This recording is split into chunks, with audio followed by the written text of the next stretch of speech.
जंगल में बंटी बाघ की पत्नी रीना बाघिन बहुत लंबे समय बाद एक बच्चे को जन्म देती है। बंटी बाघ का बेटा एक बहुत ही सुंदर सफेद रंग का बाघ होता है। वह उसका नाम शेरू रखता है। शेरू के आ जाने से बंटी बाघ और रीना बाघिन दोनों बहुत ही खुश होते हैं। तभी वहाँ घूम रहा एक भेड़िया बंटी बाघ के बेटे शेरू को देख लेता है। सफेद बाघ को देखकर वह तेजी से वहाँ से भागता है और भागकर अपने मालिक के पास आ जाता है। दरअसल वह भेड़िया उस जंगल में रहने वाले एक जालिम कालिया शेर का सेवक था। महाराज, मुझे लगता है अब आपका सपना पूरा हो जाएगा, क्योंकि बंटी बाघ के यहाँ एक सफेद बाघ ने जन्म लिया है। अरे भेड़िया, क्या तुम सच कह रहे हो? इसका मतलब अब मैं उस सफेद बाघ का खून पीकर सबसे शक्तिशाली और ताकतवर शेर बन जाऊंगा। परंतु महाराज, उस सफेद बाघ में ऐसा क्या है कि उसे खाने से आप ताकतवर हो जाएंगे?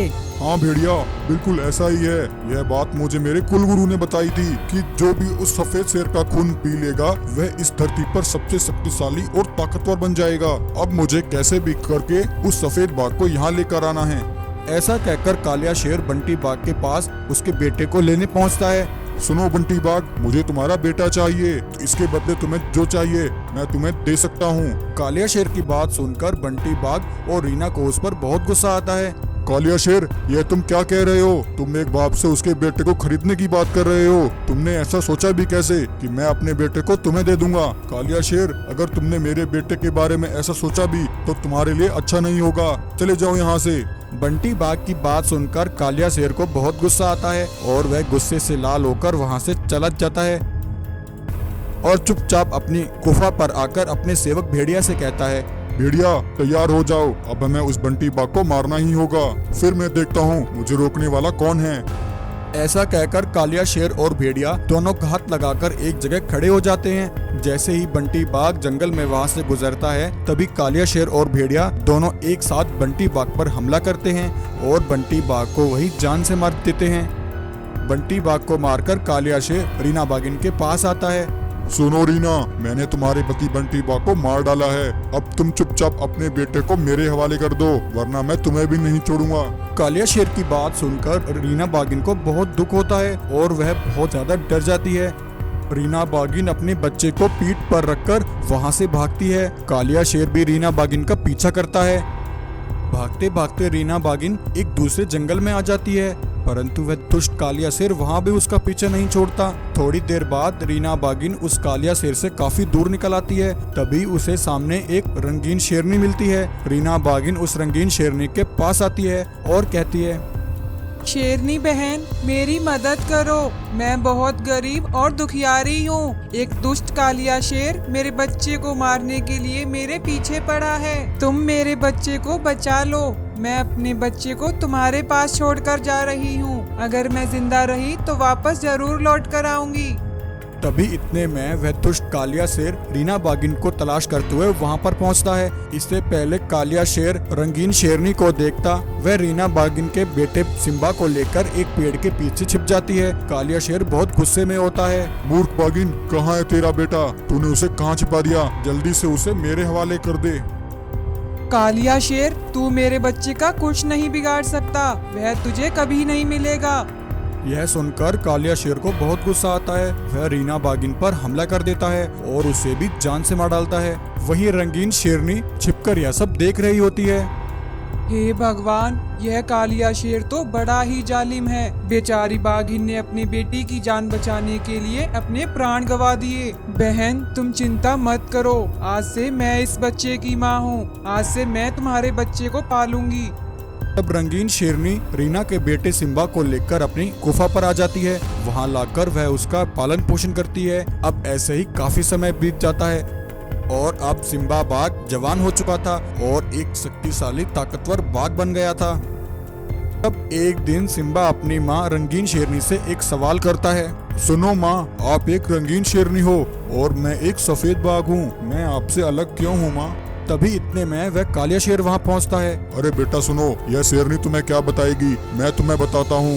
यह शेरनी तुम्हारी माँ है ही नहीं, तुम्हारी माँ तो पास वाले जंगल में रहती है। यह रंगीन शेरनी तो तुम्हें तुम्हारी माँ से चुरा कर यहाँ ले आई थी। मैं तुम्हारी माँ को जानता हूँ, तुम मेरे साथ चलो, मैं तुम्हें तुम्हारी माँ के पास ले चलता हूँ। कालिया शेर की यह बातें सुनकर सिम्बा उसकी मनगढ़ंत बातों पर विश्वास कर लेता है।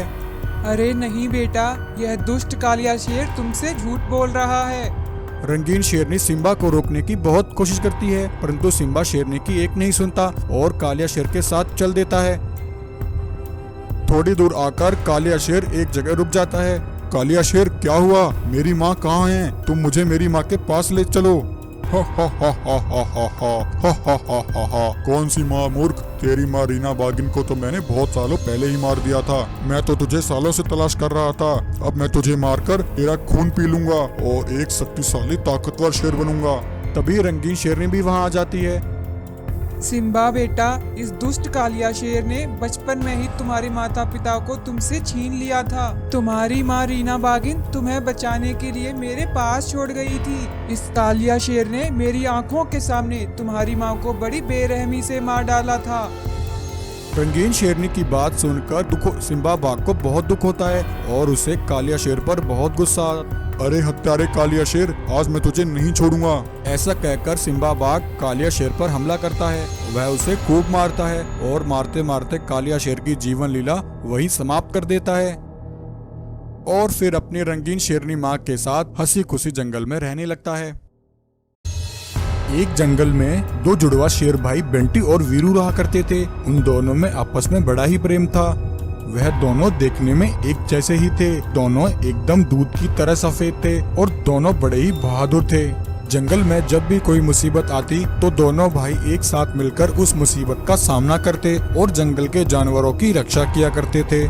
जंगल के सभी जानवर सुख शांति से बड़े मजे से रह रहे थे। ऐसे ही काफी समय बीत गया, लेकिन जंगल की वह शांति केवल कुछ ही समय के लिए थी, क्योंकि उनके जंगल में एक लालची खुखार बाघ आ चुका था। दरअसल वह बाघ पास वाले जंगल में अपने जासूस चीता के साथ रहता था। चीता बाघ को शिकार के बारे में बताता और बदले में चीते को थोड़ा हिस्सा खाने को मिलता था। ऐसे ही एक बार जासूस चीता भागता हुआ अपने मालिक बाघ के पास आता है और कहता है, मालिक, आज मैं आपके लिए बहुत अच्छी खबर लाया हूँ। मालिक, आज मैं पास वाले जंगल में गया था। उस जंगल में बहुत मोटे ताजे जानवर हैं। अगर हम उनका शिकार कर लेंगे तो कई दिनों तक हमें शिकार तलाश करने की जरूरत नहीं पड़ेगी महाराज। अरे वाह चीता, यह तो तुमने बहुत अच्छी खबर सुनाई है। मुझसे तो अब इंतजार नहीं हो रहा। परंतु मालिक, एक समस्या है। भेड़िया बताओ, ऐसी कौन सी समस्या है? दरअसल महाराज, उस जंगल के मालिक दो शेर भाई हैं। उन दोनों में बहुत ही प्रेम है और वह दोनों बहुत बहादुर हैं। पहले हमें कैसे भी करके उन दोनों भाइयों को रास्ते से हटाना होगा। चीता, यह तो तुम्हारे बाएं हाथ का खेल है। चलो चल कर देखते हैं। तब चीता और बाघ दोनों जंगल में आ जाते हैं और देखते हैं कि दोनों शेर भाइयों ने सभी जानवरों को इकट्ठा करके एक सभा आयोजित की होती है। मेरे भाइयों, मेरी बात ध्यान से सुनो। मैं कुछ समय के लिए एक जरूरी काम से पास वाले जंगल में जा रहा हूँ, इसलिए जब तक मैं वापस नहीं आऊँ तब तक मेरा भाई बंटी इस जंगल को संभालेगा। यह सुनकर चीता मन ही मन खुश होता है। अरे मालिक, अब तो हमारा काम और भी आसान हो गया। अब आप देखिए मैं कैसे इन दोनों भाइयों को बेवकूफ बनाता हूँ। तब सिम्बा जरूरी काम से पास वाले जंगल में चला जाता है। तब रास्ते में उसे चीता और बाघ मिलते हैं। महाराज, हमने आपके जंगल का बड़ा नाम सुना है, इसलिए हम यहाँ आपके जंगल में आए हैं। हम दोनों आपके जंगल के जानवरों के साथ कुछ दिन बिताना चाहते हैं महाराज, अगर आपकी इजाजत हो तो। हाँ, क्यों नहीं। मेरे जंगल में आप दोनों का स्वागत है भाइयों। आप जितना चाहो उतना समय तक यहाँ रह सकते हो। आपका बहुत बहुत शुक्रिया महाराज, जो आपने हमें यहाँ रहने की इजाजत दी। तब चीता और बाघ दोनों मजे से जंगल में रहने लगते हैं और अगले ही दिन वह दोनों एक प्लान बनाते हैं और प्लान के हिसाब से चीता भागता हुआ बंटी शेर के पास आता है और कहता है, महाराज, मैं अभी पास के जंगल से आ रहा हूँ। मैंने वहाँ देखा कि कुछ आतंकी बाघों ने तुम्हारे भाई वीरू को कैद कर रखा है। वह बहुत ही मुश्किल में है महाराज, आप जल्दी से कुछ कीजिए। अरे चीता, यह तुम क्या कह रहे हो? मेरा भाई मुसीबत में है, मैं अभी जाकर देखता हूँ। जब बंटी यह सब सुनता है तो उससे अपने भाई के लिए रुका नहीं जाता और वह बिना सोचे समझे अब जंगल से चला जाता है। तब पीछे से चीता और बाघ सभी जंगल के जानवरों को इकट्ठा करते हैं और कहते हैं, भाइयों मेरी बात ध्यान से सुनो। तुम्हारे जंगल के वे दोनों जुड़वा भाई इस जंगल को छोड़कर भाग गए हैं, इसलिए आज से इस जंगल का राजा मैं हूँ और यह चीता मेरा सेवक है।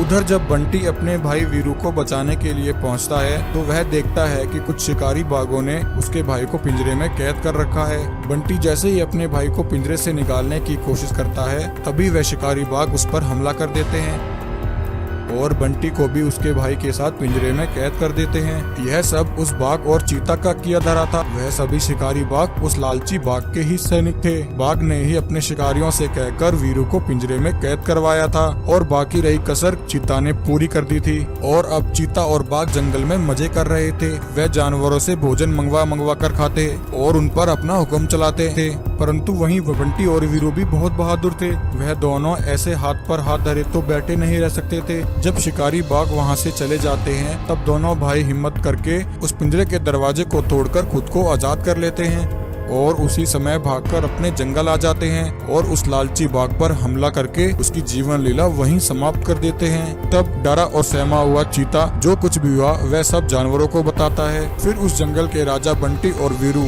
दोनों शेर भाई चीता को सजा सुनाते हैं और उसे उसी पिंजरे में कैद कर देते हैं और खुशी खुशी फिर से अपने जंगल में रहने लगते हैं। एक जंगल में वीरू नाम का एक भालू अपने बेटे सिम्बा शेर के साथ रहता था। सिम्बा शेर वीरू को अपना पिता समझता था, परंतु एक शेर भालू का बच्चा कैसे हो सकता है, यह जानने के लिए पूरी कहानी को देखिए। सिम्बा अपने दोस्तों के साथ बहुत खुश रहता था। एक दिन सिम्बा के दोस्त उससे कहते हैं, अरे भाई सिम्बा, सुना है पास वाला जंगल बहुत ही सुंदर है, परंतु सुना है वहाँ बहुत खतरनाक जानवर रहते हैं। मेरा तो उस जंगल में जाने का बड़ा मन करता है, परंतु पिताजी मुझे कभी नहीं जाने देते। यह सुनकर सिम्बा भागता हुआ अपने पिता के पास पहुंचता है और कहता है, पिताजी मैंने सुना है पास वाला जंगल बहुत ही सुंदर है, मुझे भी वहाँ जाना है पिताजी। सिम्बा की बात सुनकर भालू बहुत परेशान हो जाता है और कहता है, नहीं नहीं सिम्बा, तुम उस जंगल में जाने के बारे में सोचना भी मत, वहाँ बहुत खतरनाक जानवर रहते हैं। यह कहकर वीरू भालू सिम्बा को उस जंगल में जाने से रोक देता है। अब यूं कुछ समय बीत जाता है और सिम्बा बड़ा हो जाता है। तब एक दिन सिम्बा उस जंगल में जाने की ठान लेता है और अपने पिता भालू को बिना बताए उस जंगल में आ जाता है। वहां आकर सिम्बा जो देखता है उसे देखकर सिम्बा की आंखें फटी की फटी रह जाती हैं। सिम्बा देखता है कि उस जंगल के सभी जानवर ज़ॉम्बी बने हुए हैं। उन जानवरों को देखकर सिम्बा बहुत डर जाता है और वहां से आगे बढ़ता है। कुछ दूर चलने के बाद उसे जंगल का राजा काली शेर दिखाई देता है और साथ ही वह देखता है कि काली शेर ने एक सफेद शेर को एक पिंजरे में कैद कर रखा होता है। यह देखकर सिम्बा कहता है, अरे लगता है यह ज़ॉम्बी शेर इस जंगल का राजा है, शायद इसलिए पिताजी मुझे यहाँ आने से मना कर रहे थे। लेकिन यह सफेद शेर कौन है और इस शेर ने इसे पिंजरे में क्यों कैद कर रखा है। वहीं सिम्बा की यह सारी बातें पास में खड़ा एक ज़ॉम्बी बाघ सुन लेता है। सिम्बा को वहां देखकर ज़ॉम्बी बाघ उस पर हमला करने के लिए आता है। सिम्बा ज़ॉम्बी बाघ को देखकर बहुत घबरा जाता है और वहां से भागता है। वह ज़ॉम्बी बाघ सिम्बा पर हमला करने ही वाला होता है कि वीरू भालू अचानक से वहां आ जाता है और उस ज़ॉम्बी बाघ पर हमला करके अपने बेटे को बचा लेता है और उसे लेकर वहां से भाग जाता है। वापस अपने जंगल में आकर वीरू सिम्बा से कहता है, सिम्बा यह सब क्या है, मैंने तुम्हें उस जंगल में जाने से मना किया था, परंतु तुमने मेरी बात नहीं मानी। सिम्बा अगर तुम्हें कुछ हो जाता तो मैं अपने आप को कभी माफ नहीं कर पाता। भालू की बात सुनकर सिम्बा वहां से नाराज होकर चला जाता है और एक पेड़ के नीचे आकर रुक जाता है और कहता है, पिताजी जरूर मुझसे कुछ छिपा रहे हैं, परंतु मैं उस जंगल का राज जानकर ही रहूंगा। वहीं पेड़ पर बैठा एक बाज सिम्बा की यह बात सुन लेता है।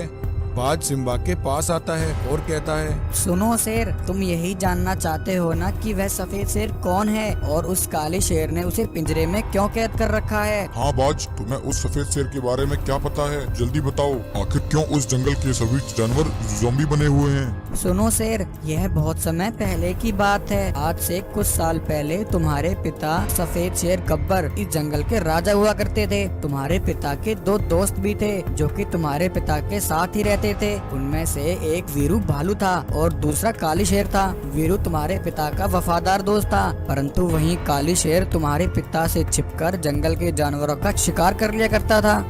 एक बार ऐसा हुआ कि काली शेर को शिकार करते हुए वीरू भालू ने देख लिया और उसने जाकर तुम्हारे पिता गब्बर को उसकी शिकायत की। तब तुम्हारे पिता ने काली शेर को अपने पास बुलाया और उसे गुस्से से कहा, काली, हमें पता चल चुका है कि वह शिकारी तुम ही हो। इससे पहले कि मैं अपनी दोस्ती भूलकर तुम्हें सजा सुनाऊं, तुम यहाँ से दफा हो जाओ। तब काली गुस्से से आग बबूला होकर वहाँ से चला जाता है। गब्बर शेर, तुमने आज सभी जानवरों के सामने मेरी बेइज्जती की है, मैं तुम्हें देख लूंगा। काली ऐसे ही गुस्से से हमारे जंगल से काफी दूर निकल आता है। तभी एक ज़ॉम्बी भेड़िया अचानक से वहाँ काली पर हमला करके भाग जाता है, जिससे काली भी एक ज़ॉम्बी बन जाता है। तब काली सोचता है, यही मौका है उस गब्बर शेर से अपना बदला लेने का। तब काली शेर जंगल में आकर जानवरों पर हमला करने लगता है और सभी जानवरों को ज़ॉम्बी बनाने लगता है। जब तुम्हारे पिता गब्बर को यह बात पता लगती है तो वह बहुत परेशान हो जाते हैं और अपने दोस्त वीरू से कहते हैं, वीरू मेरे दोस्त, मेरी बात ध्यान से सुनो, तुम्हें मेरा एक काम करना है। हाँ गब्बर, बताओ भाई। मेरे दोस्त, तुम ऐसा करो, तुम सिम्बा को लेकर इसी समय किसी दूसरे जंगल में चले जाओ। परंतु गब्बर मेरे भाई, मैं तुम्हें यहाँ अकेला छोड़कर कैसे जा सकता हूँ? वीरू, मैं जैसा कहता हूँ तुम बस वही करो। वीरू भालू तुम्हें लेकर उस जंगल से चला गया था और पीछे से उस काली ने तुम्हारे पिता गब्बर को कैद कर लिया। हम चाहकर भी तुम्हारे पिता को उसकी कैद से आजाद नहीं करा पाए। नहीं बाज, मैं अपने पिता को आजाद कराऊंगा और उस काली शेर से अपने पिता का बदला भी लूंगा। तब सिम्बा काली शेर के जंगल के सभी ज़ॉम्बी बने जानवरों को इकट्ठा करता है और उन सबको आग लगाकर मार देता है और फिर सिम्बा काली शेर पर हमला करके उसे भी मार डालता है और उसे जलाकर पूरे जंगल को ज़ॉम्बी वायरस से मुक्त कर देता है और अपने पिता को आजाद करा लेता है। वहाँ अचानक एक जादुई पेड़ प्रकट होता है और उस पेड़ में से एक गोल्डन शेर बाहर आता है। गोल्डन शेर शेरनी के पास आता है और कहता है, एक जंगल में गब्बर नाम का एक सफेद रंग का शेर अपनी पत्नी शेरनी और 2 बच्चों के साथ रहता था। गब्बर शेर बहुत ही ताकतवर और दयालु स्वभाव का था। गब्बर शेर अपने दोनों बच्चे और पत्नी शेरनी के साथ खुशी से जंगल में रहता था। गब्बर शेर जंगल के सभी जानवरों को अपनी संतान की तरह समझता था और कभी कोई मुसीबत आने पर वह अपनी जान हथेली पर रखकर अपनी प्रजा की रक्षा करता था। एक दिन उस जंगल में अचानक से एक शैतानी शक्तियों वाला एक भयंकर कालिया शेर आ जाता है। उस कालिया शेर के अंदर से भयंकर शक्तियां निकल रही होती हैं। तभी उस कालिया शेर को सामने एक गाय खड़ी दिखाई देती है। तब कालिया शेर गाय के पास जाता है और उस गाय पर हमला करके उसे वहीं मार देता है। वहीं कालिया शेर को गाय को मारते हुए एक भैंस देख लेती है। यह देखकर भैंस बहुत घबरा जाती है और वहाँ से भाग जाती है। भैंस भागती हुई सीधा गब्बर शेर के पास आती है। गब्बर शेर, मुझे बचाओ, वह मुझे भी मार देगा। अरे भैंस, क्या हुआ? तुम इतनी घबराई हुई क्यों लग रही हो? और कौन तुम्हें मार देगा? मुझे बताओ क्या हुआ है? गब्बर शेर, अभी मैंने जंगल में कुछ ऐसा देखा है जो आज से पहले कभी नहीं देखा, जिसे देखकर मेरी आंखें फटी की फटी रह गई। हाँ भैंस, बताओ तुमने क्या देखा? तब भैंस गब्बर शेर से बोलती है, गब्बर शेर, मैंने देखा कि एक भयंकर शैतानी शक्तियों वाला कालिया शेर अचानक से हमारे जंगल में आकर एक गाय पर हमला करके उसे मार देता है। गब्बर शेर, मुझे तो वह कालिया शेर कोई शैतान लगता है। अरे भैंस, ये तुम क्या कह रही हो? बड़े आश्चर्य की बात है। भैंस, तुम चिंता मत करो और सबसे पहले जंगल के सभी जानवरों को यहाँ इकट्ठा करो ताकि वह शैतान कालिया शेर किसी और जानवर को नुकसान ना पहुँचा सके। मैं अभी जाकर उस कालिया शेर को देखता हूँ। तभी शेरनी कहती है, गब्बर शेर, तुम कहीं मत जाओ। तुम्हें कुछ हो गया तो मैं अपनी दोनों बच्चों के साथ कैसे जी पाऊंगी? शेरनी, यह तुम क्या कह रही हो? मेरी प्रजा का जीवन संकट में है। एक शैतान शेर हमारे जंगल के जानवरों को मार रहा है और तुम मुझे यहाँ रहकर यह सब देखने के लिए कह रही हो? कभी नहीं। शेरनी, तुम यहीं हमारे दोनों बच्चों के साथ रहो। अगर मैं वापस ना आऊँ तो समझ जाना कि मैं मर चुका हूँ। यह कहकर गब्बर शेर वहाँ से निकलता है और उस शैतानी शक्तियों वाले कालिया शेर के सामने आ जाता है। अरे दुष्ट, कौन है तू और तेरी हिम्मत कैसे हुई मेरे जंगल में घुसकर मेरे जानवरों को मारने की? अच्छा, तो यह जंगल तुम्हारा है। मूर्ख शेर, मैं तेरे ही पास आ रहा था, परंतु तू तो खुद ब खुद मेरे पास मरने के लिए चला आया। गब्बर शेर, अब मैं तुझे मारकर इस जंगल का नया राजा बनूंगा। यह कहकर शैतान कालिया शेर अपनी शक्ति से गब्बर शेर को वहीं मार देता है। जब शेरनी को पता लगता है कि गब्बर शेर मर चुका है तो यह देखकर शेरनी बहुत दुखी हो जाती है। गब्बर शेर, यह तुम्हें क्या हो गया? अब मैं अकेली अपने इन दोनों छोटे छोटे बच्चों को कैसे पालूंगी? हे भगवान, वह दुष्ट कालिया शेर अब मेरे बच्चों को भी नहीं छोड़ेगा। यह सोचकर शेरनी अपने दोनों बच्चों को लेकर वहाँ से निकल जाती है। शेरनी अपने दोनों बच्चों को लेकर एक पेड़ के नीचे खड़ी होती है और गब्बर शेर के बारे में सोचकर बहुत दुखी होती है। तभी वहाँ अचानक एक जादुई पेड़ प्रकट होता है और उस पेड़ में से एक गोल्डन शेर बाहर आता है। गोल्डन शेर शेरनी के पास आता है और कहता है, शेरनी, मुझे गब्बर शेर से मिलना है। क्या तुम मुझे गब्बर शेर का पता बता सकती हो? गोल्डन शेर की यह बात सुनकर शेरनी बहुत दुखी हो जाती है और रोने लगती है। अरे शेरनी, क्या हुआ? मेरी बात सुनकर तुम इतनी उदास क्यों हो गई? तब शेरनी गोल्डन शेर को सारी बात बताती है कि वह गब्बर शेर की पत्नी है और एक दुष्ट कालिया शेर ने उसके पति गब्बर शेर को मार दिया है और जंगल पर कब्जा कर लिया है। शेरनी की यह बात सुनकर गोल्डन शेर कहता है, शेरनी, यह तुम क्या कह रही हो? यह सब उस कालिया शेर ने किया है? तो वह कालिया शेर यहाँ तक भी आ पहुँचा? मैं तो गब्बर शेर के पास उस कालिया शेर के अत्याचारों से छुटकारा पाने के लिए मदद मांगने आया था। उस कालिया शेर ने पहले हमारी जादुई दुनिया पर हमला किया और हमारे महाराज गोल्डन शेर को पत्थर का बना दिया है। परंतु गोल्डन शेर, तुम तो खुद इतने शक्तिशाली हो, फिर तुम क्यों नहीं अपने महाराज को बचा लेते? नहीं शेरनी, वह कालिया शेर बहुत ही शक्तिशाली है। सिर्फ हमारे गोल्डन महाराज ही उसे मार सकते हैं, परंतु उसके लिए हमारे गोल्डन महाराज को अपने पहले रूप में आना होगा। अच्छा, तो यह बात है। परंतु तुम्हारे गोल्डन शेर को कैसे वापस ठीक कर सकते हैं? शेरनी, तुम्हारे इस जंगल में एक बहुत पुरानी गुफा है। उस गुफा में एक जादुई मणि रखी है। उस जादुई मणि की रक्षा कुछ भयंकर नाग करते हैं। तुम्हें वह नागमणि उन नागों से हासिल करनी है, परंतु ध्यान रखना, वह नाग नागमणि पाने वाले की परीक्षा लेते हैं। नागमणि हासिल करने के लिए तुम्हें वह परीक्षा पास करनी होगी। गोल्डन शेर की यह बात सुनकर शेरनी उसी समय गुफा के पास आ जाती है। शेरनी देखती है कि गुफा में एक जादुई चमकती मणि रखी हुई है और उस मणि के चारों ओर भयंकर नाग बैठे हैं। तभी एक नाग शेरनी से कहता है, आओ शेरनी आओ, यह सारा सोना चांदी तुम्हारा है, जितना चाहो यहाँ से ले जा सकती हो। मैं अपनी दिव्य दृष्टि से देख रहा हूँ कि तुम्हारे दो छोटे छोटे बच्चे हैं। तुम यह सारा सोना ले जाओ और अपने बच्चों का खुशी से जीवन यापन करो। तब शेरनी कहती है, नहीं नाग देवता, मुझे सिर्फ यह जादुई मणि चाहिए। इस समय मुझे किसी की मदद करनी है। शेरनी की बात सुनकर नाग कहता है, वाह शेरनी, तुम जादुई मणि पाने की इस परीक्षा में पास हुई। अब तुम यह मणि ले जा सकती हो। शेरनी मणि लेकर वहाँ से निकलती है और गोल्डन शेर के पास आ जाती है। तब गोल्डन शेर शेरनी और उसके दोनों बच्चों को लेकर अपनी जादुई गोल्डन दुनिया में आ जाता है। मणि की शक्ति से जादुई गोल्डन शेर महाराज ठीक हो जाता है और शेरनी का धन्यवाद करता है। फिर गोल्डन शेर शेरनी और उसके बच्चों को लेकर वापस गब्बर शेर के जंगल में उस शैतान कालिया शेर के पास आ जाते हैं। गोल्डन शेर को वहां देखकर कालिया शेर हैरान हो जाता है। तब गोल्डन शेर अपनी शक्तियों से उस शैतानी शक्तियों वाले कालिया शेर को मार देता है और गब्बर शेर को अपनी शक्तियों से वापस जीवित कर देता है। गब्बर शेर को वापस जिंदा देखकर उसकी पत्नी शेरनी और जंगल के सभी जानवर बहुत खुश होते हैं। गोल्डन शेर शेरनी के लिए एक गोल्डन शेर हाउस प्रकट करता है और कहता है, यह लो शेरनी, जब भी तुम्हें कोई मुसीबत हो तुम इस गोल्डन शेर हाउस से मदद मांग सकती हो। यह कहकर गोल्डन शेर अपनी दुनिया में वापस चला जाता है।